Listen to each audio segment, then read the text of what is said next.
스카이어 스루프 타임즈 2023년 10월 24일자를 진행하도록 하겠습니다.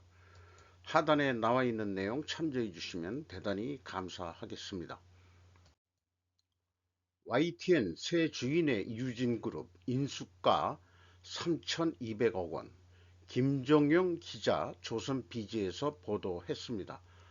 보도 전문 채널인 YTN 최종 낙찰자의 유진그룹 지주사인 유진기업이 선정됐다. 이후 방송통신위원회는 YTN의 최다액 출자자 변경을 심사에 승인한다. 앞서 방통위 사무처는 방송의 공적 책임, 공정성 및 공익성의 실현 가능성, 그 다음에 사회적 신용 및 재정적 능력, 시청자의 권익보호, 대기업, 언론사, 외국인 등에 대한 방송사 소유 규제 등을 고려할 방침이다라고 그렇게 소개를 하고 있네요. 그리고 그 한국경제신문과 매일경제신문, 한국일보를 소유한 동아기업이라는 데가 있는데 이거 처음 알게 되는 소식이네요. 이번 입찰에 불참했다. 방송법상 신문과 대기업 상호 출자 제한 기업 집단은 YTN 지분을 30% 넘게 소유할 수 없고 지상파는 10% 이하 지분만 가질 수 있는데 YTN이 자회사로 지상파인 라디오와 MB를 갖고 있는 것이 걸림돌이 된 것으로 풀이된다. 이렇게 소개를 하고 있습니다. 요게 상암동에 있는 YTN 그 사옥 전경이네요. 꽤 큽니다. 그래서 참고적으로 별도로 제가 그 유진기업 상반기 실적을 그 분석을 한 것을 이미 방송을 했고요. 그런데 그 분석을 하면서 관계기업에 보면은 유진투자증권이 있는데 유진투자증권을 통해 동아기업의 지분을 일부 또 소유하고 있는 것이 확인이 됩니다. 그래서 방송업에 상당히 그 뜻이 있었던 기업으로 그 생각이 됩니다. 보도. 예. 그런데 홍익표 그 더불어민주당 원내대표로 되어 있는데요. 방송 장악 시도 유감, YTN 매각 철저히 검증할 것. 이렇게 그 24일자 오늘자로 보도를 했습니다. 뉴시스 이종희 신지영 기자가 두 사람 명의로 보도가 됐는데 24일 보도 전문 채널 YTN 지분 매각에 대해 반성 없는 정권의 전방위적 방송 장악 시도에 강력한 유감을 표한다고 밝혔다. 이런 뉴스를 냈습니다. 이런 뉴스를 보고서 제 느낌은 그렇습니다. 쭉 그 옛날에 그 더불어민주당 애들이 네이버 항의 방문할 때부터 그렇고 적반하장도 유분수다 이런 얘기가 있고 사돈 낱말한다는 것에 해당하는 것 같습니다. 방송 언론 노조가 이미 작용화되었다는 것은 인지된 사실입니다. 그래서 방송통신위원장까지 솔직히 정권이 바뀔 때마다 그런 것이 그 정치에 휘둘리는 이런 방송을 보면은 좀 안타까운 게 있고요. 미국 같은 예를 들어봐도 이 말하자면 진보 방송 또 보수 방송 또 좀 나눠지기도 하고 또 그 언론을 그 소유한 매체들이 그렇게 정권에 휘둘리는 그런 거는 또 안 하는 것 같이 저는 느껴지거든요. 자기네들이 성향이 그렇다 뭐 그런 얘기죠. 전통적인 이 진보 언론, 좌파 언론 쪽으로 이제 한겨레가 이제 많이 이제 유독 띕니다만은 어느 세월인가 이 좌파들이 쭉 그 진지전을 계속 해야 되는데 자기네들이 다 세상을 장악한 줄 알고 어떤 사람의 표현을 들어보면은 자기네들이 다 그 확보한 줄 알고 좀 진지전을 했어야 되는데 돌격전으로 나와가지고 지금 약점이 드러나고 있다는 것이 지금 보이고 있는 형국 아니냐라고 또 얘기하고 평가하는 사람도 있습니다. 자, 3분기 그 영업 잠정 실적들이 이제 조금 매일 조금씩 그 공시가 되는데요. 관심 사항이니까 말씀드리고 넘어가겠습니다. 롯데 하이마트가 매출이 2조 원대를 달성했는데 전년보다 거의 22%가 감소했고요. 영업이익은 그런데 매출이 감소했는데도 352.5% 전환이익으로 영업이익으로 발생이 됐습니다. 영업이익률이 뭐 0.9%뿐이 안 됩니다만은 매출액이 감소됐음에도 불구하고 영업이익이 난 것은 아무리 봐도 영업비용이 그 더 줄어든 거로 되어 있으니까 뭔가 이제 그 원가 절감을 했다는 얘기인데 매출 원가하고 판매 관리비 등 나중에 봐야 되겠습니다만은 남는 게 없으니까 또 뭐 이 매입 가격을 더 좀 더 싸게 샀다든지 아니면 뭐 또 직원들을 내보냈든지 뭐 여러 가지 그 비용 절감이 뭐였는지 구체적인 공시가 돼봐야 알 것 같아요.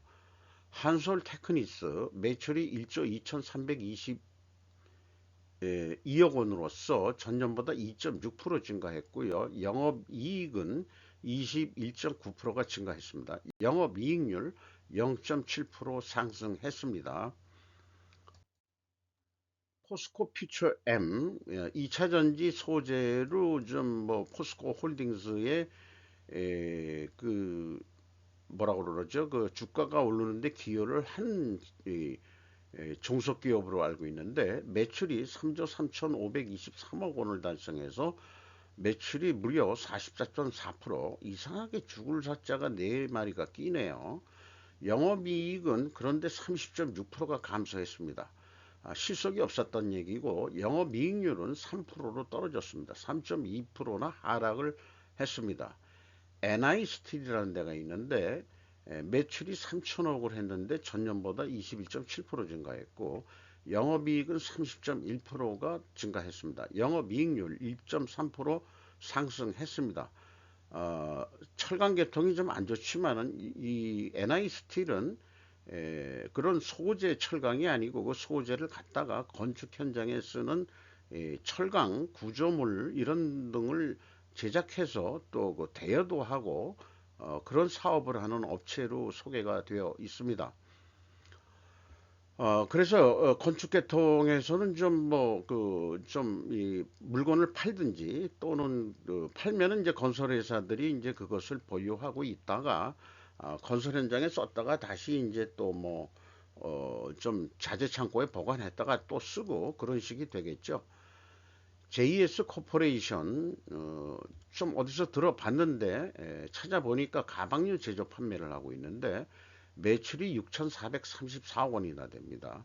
국내에서 이렇게 매출이 일어날 수는 없을 거예요. 아마 수출까지 다 하는 모양인데 18.9% 감소했고 영업이익은 4.1% 감소했습니다. 영업이익률은 금액상으로는 떨어졌어도 영업이익률은 1.5% 상승한 거로 해서 영업이익을 챙기는 쪽으로 그 올해 상반기 아니 3분기까지 그런 영업 정책을 한 것 같습니다.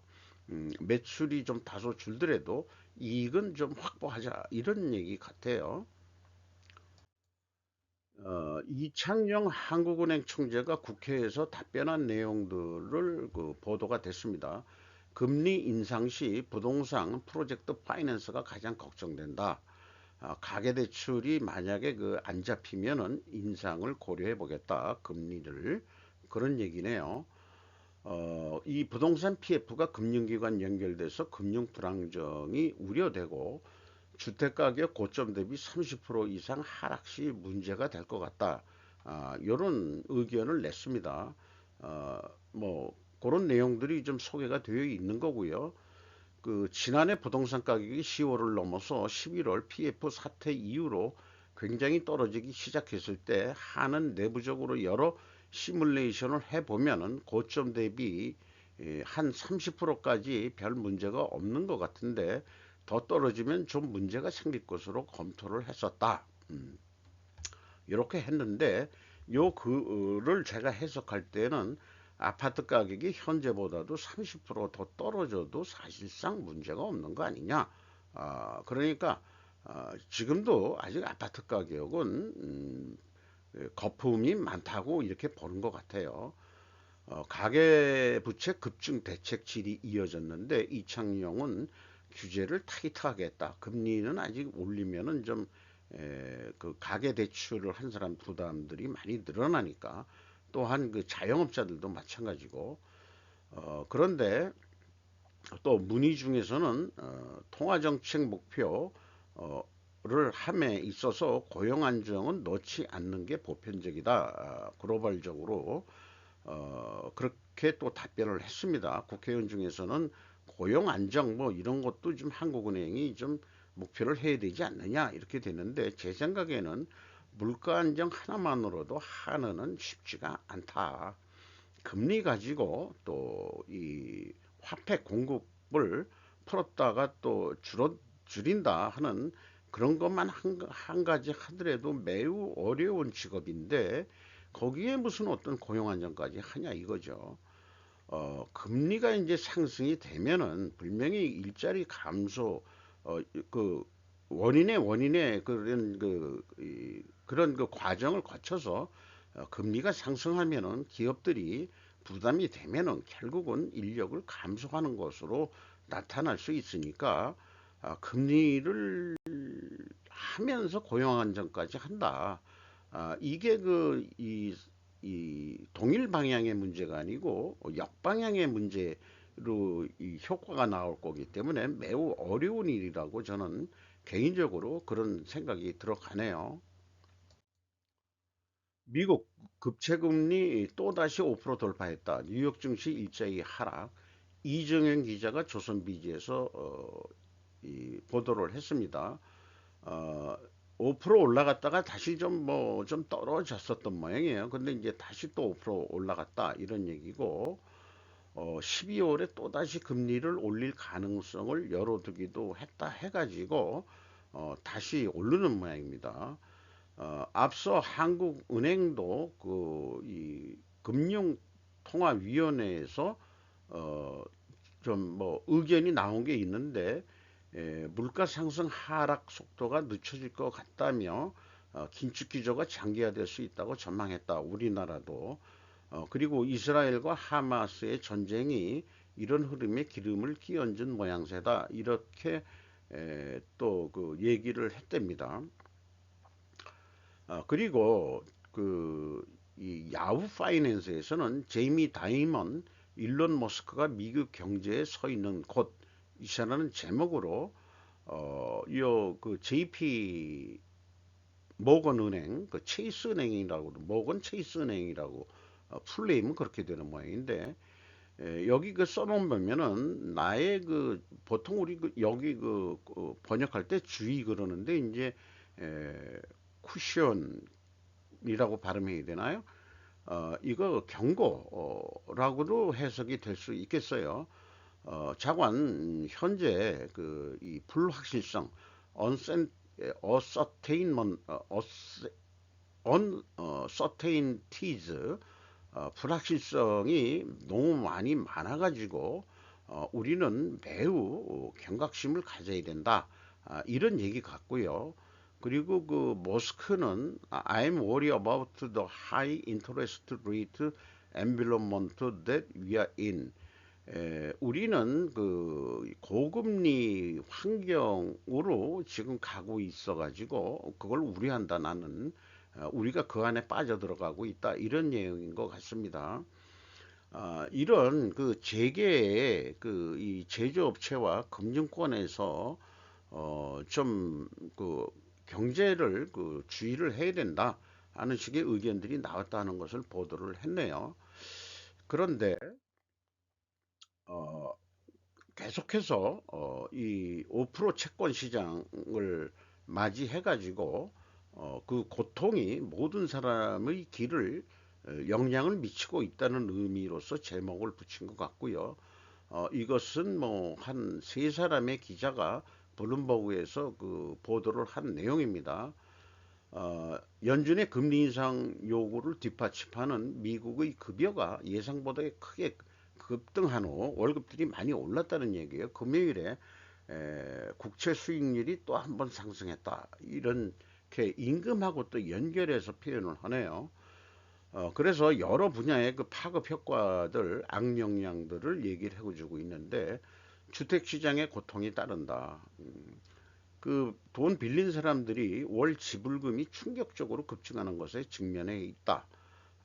금리가 오르면은 그리고 정부 압력, 정부 폐쇄까지 위협하면서 한 번의 지출을 둘러싼 정치적 위기를 또 겪었고 그들은 정부는 재정적으로 부담스러운 공공 서비스에 시달리면서 다른 경우보다 더 높은 세금에 직면할 가능성이 높다. 세율을 올릴 수도 있다. 돈이 좀 부족하게 되면은 이런 거죠. 돈은 좀 써야 되겠는데 국회가 막고 그러면은 어떻게 되겠냐? 그러면은 재정 수지에서 어, 그 수입을 올리려고 그러면은 세금을 더 걷는 수밖에 더 있겠냐? 이런 얘기죠. 참 미국 국민들은 미국의 법이 소득세라는 것은 한국에 와서 돈을 벌어도 미국에 세금을 내고 한국에서 또 벌었으니까 한국에서도 소득세를 내는 그런 구조입니다. 그러니까 미국 국적을 가지고 있으면은 전 세계 어디 가서나 일을 하더라도 소득이 있으면은 세금을 낸다는 얘기죠. 세금을 내는 사람은 아메리칸, USA, 미국 국민이 되는 겁니다. 외국에 나가서 돈을 번다 하더라도 국가에 세금을 낸다. 이런 것도 있죠. 주식시장이 위험하다. 채권들 가격이 결국은 채권 금리가 오른다는 것은 채권 가격이 하락한다는 거니까 어, 이 국채가 그 주식보다는 더 그 안전 자산으로서 더 유리하고 매력적으로 보이게 될 것이다. 그러니까 주식 시장이 크게 하락할 것이다. 이런 얘기로 인식이 됩니다.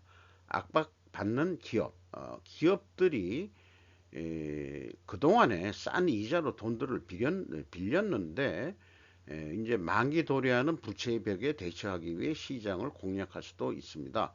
어, 그게 뭐 어떻게 그리고 만약 그렇게 한다면은 현금으로 현금 부채 이런 것을 거의 2배 정도 더블로 지불해야 될 것이다. 이렇게 얘기를 하고 있네요. 이러한 부담은 기업이 투자 계획을 축소하거나 심지어 저축을 찾아야 한다는 것을 의미할 수 있습니다.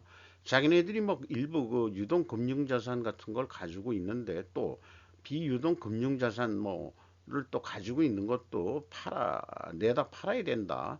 그래서 현금을 확보해야 될 그런 일들이 일어나게 된다면은 뭐 채권 가격이 또 내려가고 주식 가격도 또 내려가고 뭐 이런 일들이 있겠죠. 이런 조치가 널리 퍼지면 소비자 지출, 주택 및 경제 성장에 악영향을 미칠 것이다. 이렇게 얘기하고요. 딜스라는 게 기업의 뭐 인수합병 이런 건데 자관 그 금리가 오르면서 인수합병 시장의 활력소인 레버리지 바이아웃 이 급격히 감소했다. 레버리지 매입, LBO의 보통 부채, 그 레버리지 매입은 그 부채 90%, 자기 자본 10%의 비율로 이루어진다. 는 것은 이제 제가 그 요 레버리지 바이 아웃이라는 용어가 나와서 이렇게 그 방송을 좀 하다 보면은 모르는 게 있으면은 이제 얘기를 하면서 배우게 되더라고요. 검색을 하게 되고. 그래서 이런 기회를 제 스스로 갖는다는 게 금융 쪽에 좀 약하기 때문에 금융 소식을 또 많이 편집을 하는데 편집을 하면서도 사실은 제 개인 자신한테도 학습 효과가 많습니다. 그래서 이것도 뭐 인터넷에서 찾은 내용입니다만 레버리지 바웃이 아웃이라는 내용에 대해서 자세하게 좀 설명을 해주고 있습니다. 어, 그 다음에 사무실 부채 시한폭탄, 에, 일반 민간 주택도 그 문제지만은 상업용 부동산은 일반적으로 그 보통 빚을 내 가지고 사무실 임대료를 받아 가지고 하는데 부채 비용의 급증은 그 부분에 독이 될 수 있다.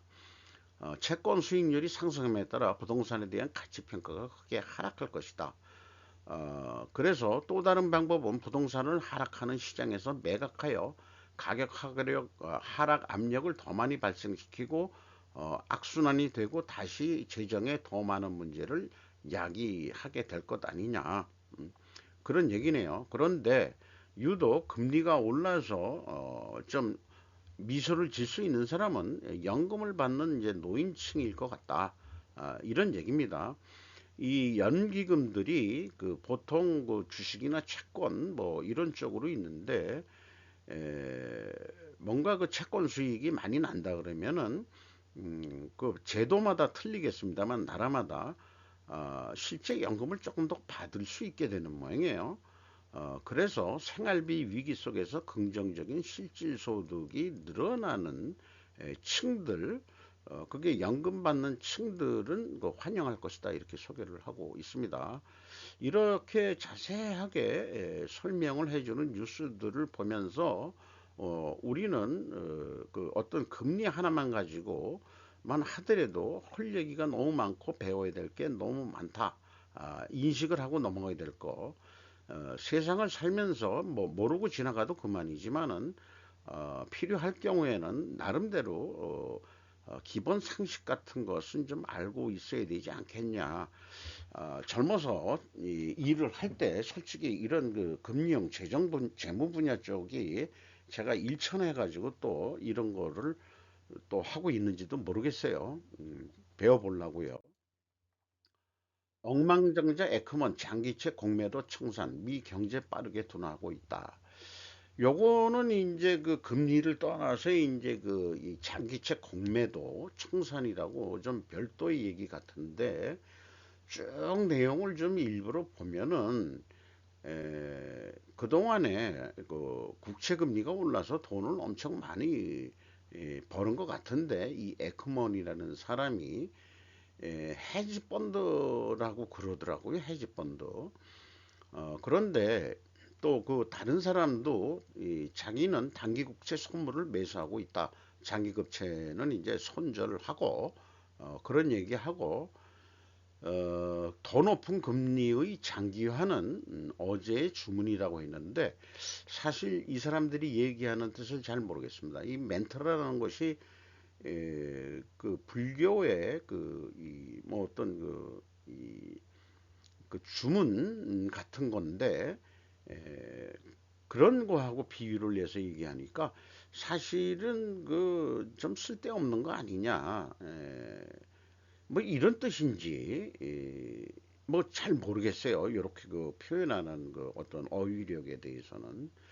그리고 UBS라는 글로벌 자산 운영이라는 그 조직이 있죠. 그 기업이 있는데 제이슨 드라호 미주 자산 배분 책임자는 성장 금리 연준 간의 상호 관계가 현재 어떻게 작동하고 있는지 불확실하기 때문에 시장이 불안정한 상태를 유지할 가능성이 좀 추상적으로 얘기를 하고 있지만은 차관 그 불확실성이 높다. 그래서 조금 매우 의견을 내기가 쉽지가 않다 그런 얘기 같기도 해요. 자기가 그 여기서 얘기하는 소프트 포지션, 채권 공매도 포지션이라고 이제 간단하게 소개를 하고 있으니까 이 베팅을 그만두겠다 하는 얘기는 돈을 많이 벌어서 미국 그 정부도 좀 뭐 안 좋고 그러니까 자기는 그런 일 미국 정부가 좀 어, 미안하기도 하고 뭐 그래서 그런지 자기가 그런 일을 그만두겠다 그런 뜻으로 제가 해석을 하게 되더라고요. 그런 해석은 오늘 또 머니투데이에서 우리나라에서도 에크맨의 숏세일 중단, 소로스의 파운드 공매도 이런 제목으로 머니투데이 뉴욕 특파원 박준식 특파원이 보도한 내용을 읽으면서 또 그런 생각도 그 들게 되고 그 다음에 또 배우게 됩니다. 그래서 그 얘기한 대로 목표했던 금리를 달성한 마당이나 전략 변경의 여유가 생긴 것으로 해석된다. 이런 전략 같은 것을 그 공개해도 되면은 남들한테 영향을 미치니까 문제가 되는데 왜 공개적으로 그런 얘기를 했겠느냐 하면은 그렇죠. 그 돈놀이 하는 사람들이 자기만 돈 벌고 국가는 뭐 어떻게 되더라도 난 몰라. 이런 거에 그 어떤 그 찜찜한 이런 게 있는 것 같아요. 그러니까 이것은 다른 뜻으로 얘기하면은 나는 돈을 벌 만큼 벌었다 해가지고 헤지펀드와 에크먼의 승리 선언이나 마찬가지다. 그래서 숏 배팅 중단에 금리가 급락하게 만들었는데 다시 올랐다고 앞서 또 그렇게 뉴스는 또 나왔죠. 그런 얘기 같습니다. 어, 에크먼의 5% 제시는 마치 그를 추종하는 투자자들에게 숏세일 공격을 지시한 결과를 낼 수도 있어서다 이렇게 이제 소개를 하고 있는데요. 고의성이 없는 것이었다고 해도 실제로 그의 한마디 한마디에 따라 채권이 실제로 요동치고 있다는 얘기고, 그가 예견했던 금리가 달성된 이후에 미국 정부의 부채가 커질 것이 문제되자 이렇게 한 거 아니냐. 승리 선언처럼 요거를 이제 그 어떤 그 표현에 우리나라 같으면은 자제를 했다 뭐 이런 식으로 얘기하는데 승리 천원처럼 이라는 식으로 얘기를 하고 가네요. 이런 지금 비유가 수십 년 전 조지 소로스가 영국 파운드화를 공격해서 승리할 것 같은 비슷한 기시감을 갖게 한다. 언젠가 느꼈던 기시감, 받던 것 같은 기분을 느끼게 한다. 이런 얘기죠. 이런 글들을 보면서 제가 그 느끼는 것은 IMF 때 금융에 대해서 금자도 모르는 저니까 그때 어떻게 조금은 더 생존을 했는데 조직에서 안 잘리고 뭐 나이도 먹고 그다음에 이제 그 몇 년 그 지나서 나오게 됐지만은 돌이켜 보면은 한국 IMF는 글로벌 금융 세력의 영향력이 지배하는 나라가 되었다는 것으로 지금 생각을 하게 됩니다. 그때 DJ는 소로스한테 한 수 배웠죠. 그 소로스를 초청까지 해가지고 만나가지고 한국 경제를 어찌하면 좋겠습니까? 라고 물었더니 기업들을 파셔. 그래가지고 뭐 제 기억으로는 외환은행 팔고 은행도 팔고 좋은 기업도 좀 망해. 그때 이제 대우그룹 완전 해체된 거 이런 것들이죠. 그리고 또 하나 빗대어서 얘기하면은 그동안에 이제 그 박정희 정권 때부터 쭉 그 세력을 키웠던 산업 세력이 그때도 공격을 많이 했죠. 이 정경유착이라는 용어가 그때 많이 나왔고, 솔직히 또 그랬던 것도 많고, 금융권에서 그 하는 일이라는 것은 뭐 금리가 어떻고 그다음에 그 기업의 신용도를 조사하고 그래서 대출이라는 게 아니고 정부에서 대우한테 돈 꿔줘 그러면은 그냥 대출하는 애들은 그냥 그 명령에 따라서 하던 수준뿐이 안 되는 애들이 DJ가 금융이 그러면 되겠니 해가지고 금융을 키워서 금융 세력이 그때 많이 커졌죠. 지금 우리 시중은행 그 대부분 외국계 자본이 50% 이상 또 가까이들 그 지분 소유를 하고 있는데 거기서 얘기하는 뭐 한국 무슨 시중은행 은행장이라고 하더라도 나는 외국 자본들의 다 하수인 그 역할을 하는 거나 마찬가지다 라고 생각을 해가지고 정부에서 그 상당히 견제를 하고 있는 것으로 알고 있습니다. 푸틴, 북한, 하마스와 신악제국 출범, 안나 냄초파라고 데일리 비스트에서 보도를 했는데 쭉 뭐 내기를 들어보면은 그 푸틴이 큰 유라시아의 통일을 홍보했다. 그러면서 이제 자기 세력들을 만나고 있는데 미국 선거 전에 미국보다 앞서서 중동, 북한, 아프리카에서 독재자들의 연합체를 빠르게 만들고 있으며 이는 우크라이나의 주요 행동무대에서 주의를 딴 데로 돌리는 구 GRU와 FSB 요것은 이제 안 찾아봤어요. 근데 소련이 했던 그 전술을 사용하고 있다. 이렇게 소개를 하고 있습니다.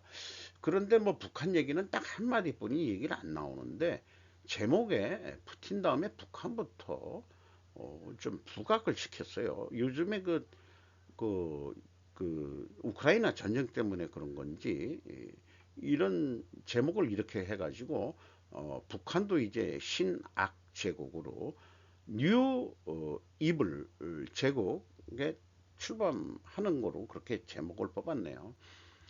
그, 그 저기 러시아 거기 그 뭐 군수 공장인가 거기 가지고 만났을 때 했는데 뭐 그 보좌관들도 뭐 씩 웃고 그러는데 뭐 때문에 웃고 있는지 모르지만 이 친구가 이제 그 러시아 말을 하는 북한 통역관인 모양이에요.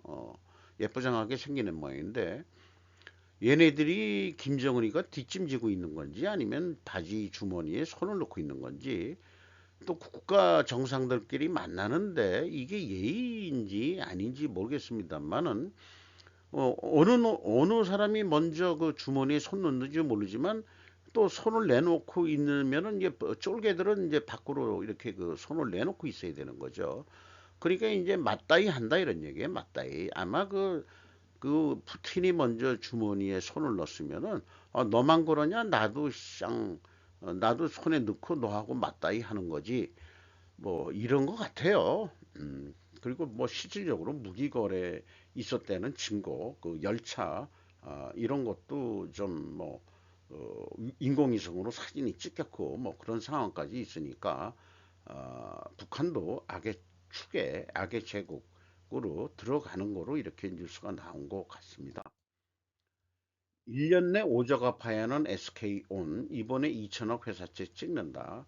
2차 전지 자동차 배터리 뭐 우리나라 그 LG 에너지 솔루션 그다음에 삼성 SDI SK도 가만히 있을 수 없으니까 SK 오늘 늦게 좀 출범을 했는데 시설 투자가 많고 또 그 포도하고 또그이 합작을 해가지고 미국에다가 크게 뭐 이렇게 지급하면서 돈이 엄청 딸리고 그다음에 계속 적자를 내고 있고 그래서 뭐 뉴스에 많이 나오지만은 SK 이노베이션의 주가도 좀 급락하는 것 같고 뭐 그렇다는 얘기인 것 같습니다. 음, 그래서 그 당분간은 적자가 진행을 하다가 또 이 투자를 하니까 감가상각을 좀 더 지금 첫 해나 그 출범할 때는 감가상각을 정액제로 하든 정율법으로 하든 좀 그 이 투자 금액이 생각이 된 이유가 좀 영업이익이 좀 나는 거로 그렇게 되겠죠. 감가상각은 돈이 안 나가더라도 비용은 인정해야 되는 거로 그렇게 인식이 됩니다. 음, 모든 것은 인간도 수명이 있듯이 유기체도 수명이 있듯이 이런 무기체들도 그 다 수명이 있는 거 아니겠어요? 그러니까 감가상각은 경비로 인정을 해야 되는 거는 맞습니다. 자, 사우디 가가지고 그 굵직한 거로만 뉴스를 좀 뽑아봤는데요. 한 사우디 43년 만에 공동 성명, 수소 경제 스마트 시티 투자 확대, 민간인 공격 반대, 이 우크라이나나 이 이스라엘 하마스 전쟁에 해서 양국이 우리 민간인 공격은 반대한다 이런 또 공동 성명을 내고 미래지향적 전력 동반자 관계로 해서 MOU 각서를 체결하고 체결했던 거를 그, 그 잘 이행하자 이렇게 하고 그 외에도 교육 투자, 건설 인프라, 국방, 방산, 에너지, 기후, 문화, 인적 교류, 스마트팜 등 양국 간 실질적 협력 관련 내용이 포함됐다 이렇게 얘기를 하고 있습니다. 그리고 4차 산업혁명에 부응하는 새로운 유망산업을 포함해 양국의 협력 범위를 지속 다변화 확대한다고 명시했다. 뭐 이런 것 때문에 이제 뭐 한국 언론에서 어, 이 제2의 중동붐 뭐 이런 것까지 얘기가 나오는 것 같아요. 요거는 곽은산 기자가 세계일보에서 보도한 내용입니다. 공동성명에 서로 날인하고 윤 대통령과 이 사우디 뭐죠?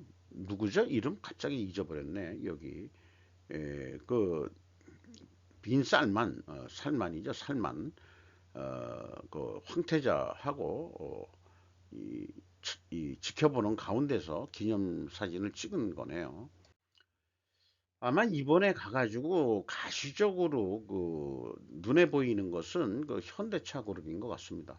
정주영 회장 중동신화, 정의선이 재현, 현대차 그룹 사우디를 첨단 도시로, 이데일리 김성진 기자, 정의선 회장 사우디 지하터널 현장 방문했고, 현대건설이 만든 역사 함께 발전시킬 것, 현대차 그룹 중동 첫 완성차 생산 거점 구축, 사우디에다가 자동차 공장 짓겠다는 거예요. 자동차 공장 지면은 그 관련 사람이 덩달아서 많이 발전하니까 좋아하겠죠. 수소 모빌리티 생태계 조성 공동도 협력한다.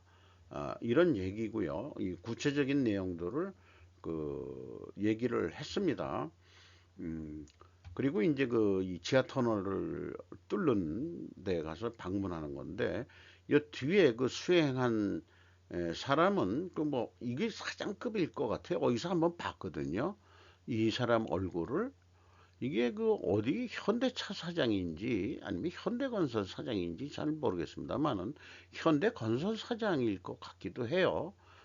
가방 못지 하는 거네. 사장도 가방 못지 해야지 회장. 그렇죠. 가방 못지 해야 출세합니다. 예, 우리가 그 많이 그 직장 생활할 때 그 오나 가방 못지만 하더라도 대단한 영광이었어요. 제가 알고 있는 동창 새끼들 중에서도 지가 뭐 가방 못지 한 적이 있다. 음, 해가지고 아주 나이 뭐 임원까지 하고 그런 놈들도 있고, 그래서 넌 뭘 잘했길래 그렇게 임원까지 하고 잘 나이 먹어서까지 그렇게 일을 했냐 그런 물어보면, 야, 다 가방 못지를 해야 돼. 가방 못지. 그 일본 말이지만은 가방 들고 다녀야 된다 이게. 요거 자기 개인 가방 아닐 거예요. 자기 것도 뭐 있는지 모르지만 그 회장이 그냥 맨손으로 가지 뭐 가방 들고 다니겠습니까? 요런 또 이게 좀 아재 개그 같은 것도 가끔 넣이죠. 근데 이번 뉴스에는 삼성 관련 얘기는 없어요. 근데 그 삼성의 그 업종 전문 특화로는 이 자동차 공장 뭐 이런 게 생기고 그다음에 뭐 네옴시티 만들어지운에 가전제품 들어가고 뭐 들어가고 아, 그 다음 효과를 그 삼성전자는 노려야 되는 건가? 그런 생각을 또 해보게 됩니다. 네이버 사우디 국가 디지털 트윈 사업 따냈다. 대규모 중동 기술 수출 성과. 서울 유시스 최은수 기자. 요게 이제 디지털 시티라고 생각을 하면 될 것 같아요. 어, 뭐, 전 세계적으로 유수한 그 소수의 그 전문 업체들을 다 제치고 디지털 시티 5년 계약간 해가지고 우리나라보다 더한 에, 그런 거를 만든다 해가지고 네이버에서 그 발표를 했다는 거예요. 사실은 사우디 가기 전에 이미 거의 성사가 됐던 것 같습니다. 그것을 이제 그 방문할 때 이제 터트려 주는 거죠. 그 정권의 그 효과로. 그렇게 이제 얘기를 하는데, 여기에서 이제 디지털 트윈 플랫폼이라고 그러는데 구체적인 내용들에 대해서는 좀 더 나중에 알아봐야 될 것 같습니다. 클라우드 기반의 3D 디지털 모델링 디지털 트윈 플랫폼이라고 또 이런 식으로 얘기를 해가지고 이런 거를 통해 가지고 도시계획 모니터링, 그 다음에 홍수 예측 등에 활용할 예정이다. 이렇게 돼 가지고 자관 사우디 IT 계통에 크게 한국 기업이 에, 뭐 기여를 할 예정이고, 다 그 설치가 완료되고 할 때 또 한다 그래도 운영 자체를 한국 기업이 맡게 된다. 이런 얘기예요. 그러니까 계속적으로 수익 창출할 수 있는 인력들이 거기 가서 해야 되겠죠. 사우디에 그런 인력들이 없을 겁니다. 아마 그 인력을 훈련시켜 가지고 다들 하려면은 매우 힘들 거예요. 한화 함정 동맹 부상 신사업성과 중요해진 한화 시스템.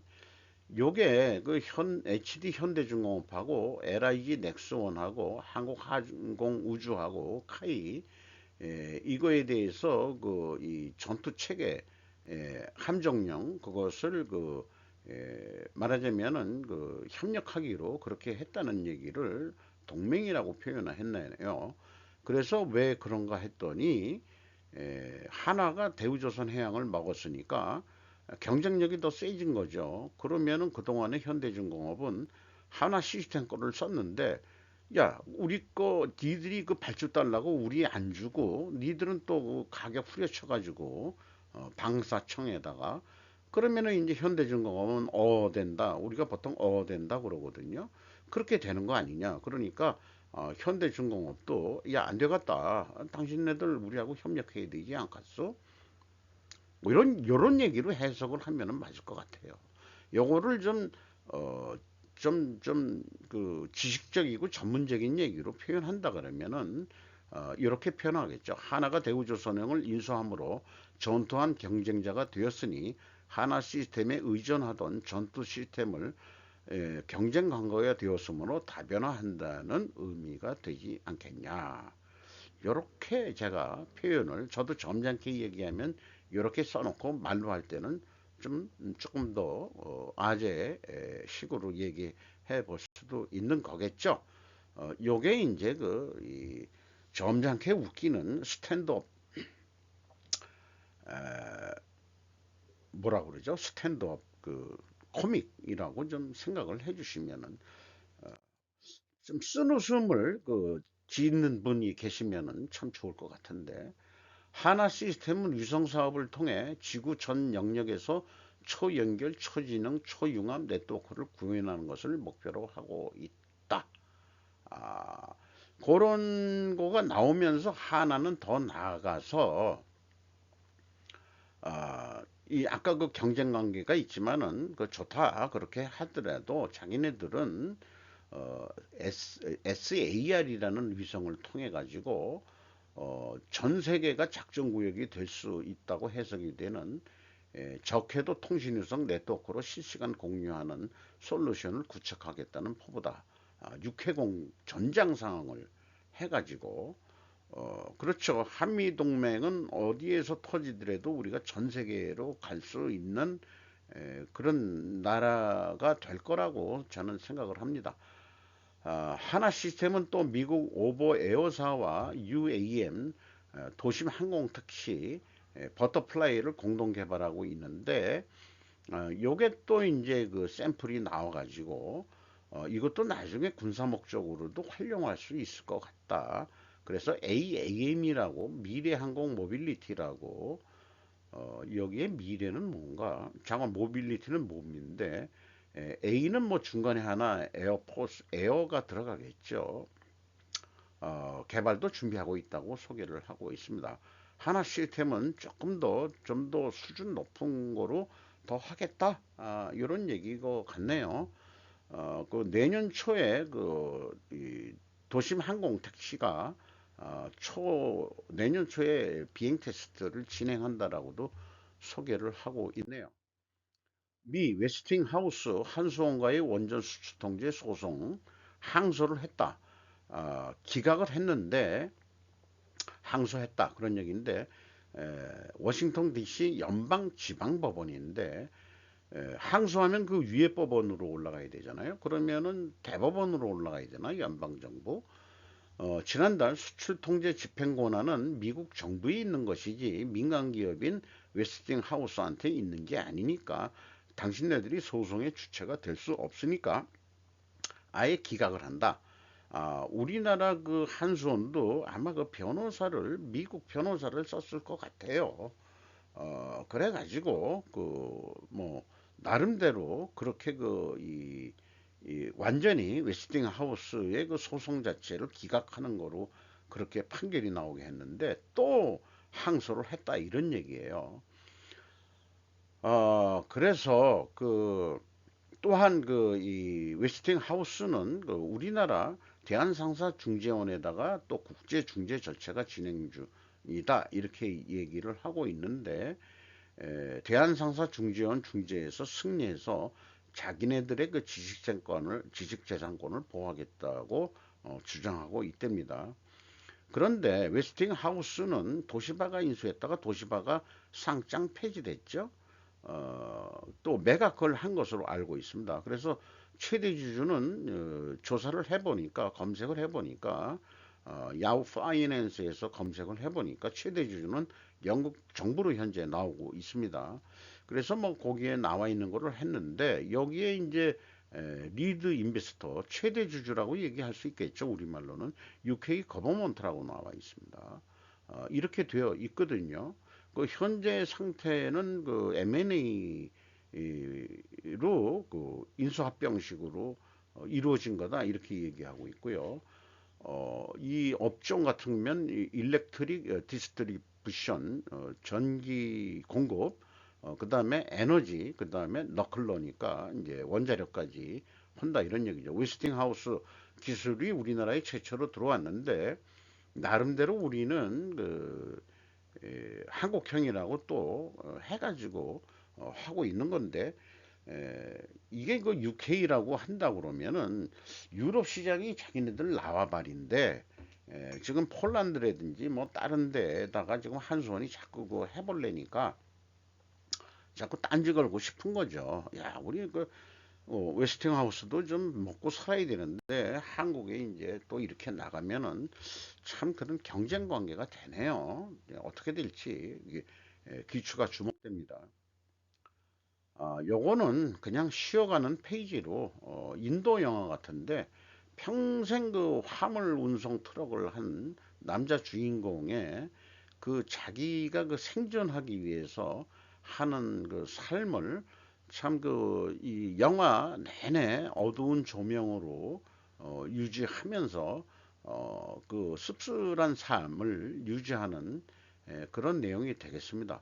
이걸 보면서 그 자기 동료가 결국 잘렸는데 절박한 바보처럼 평생 일한 대가가 해고라니 이런 식으로 했는데 제 생각에는 그렇습니다. 우리나라가 현재 옛날 이런 영화류라 그러면은 우리나라 뭐 1970년대 수준 정도 그 정도 수준 아니었겠느냐. 그런데 나라도 이제 인도는 머니까 먼 거리를 그 화물 트럭 운송을 하고 도로 위의 삶을 살았으니까 마누라를 돌보지 못해가지고 마누라가 일찍 죽어서 처가 쪽에 또 배상도 돌보지 않았다. 뭐 이런 인도적인 어떤 그 도덕 관점에서 여러 가지 모은 돈 뭐 이런 것도 다 그 처갓집에 갖다 바치고 이러는 친구예요.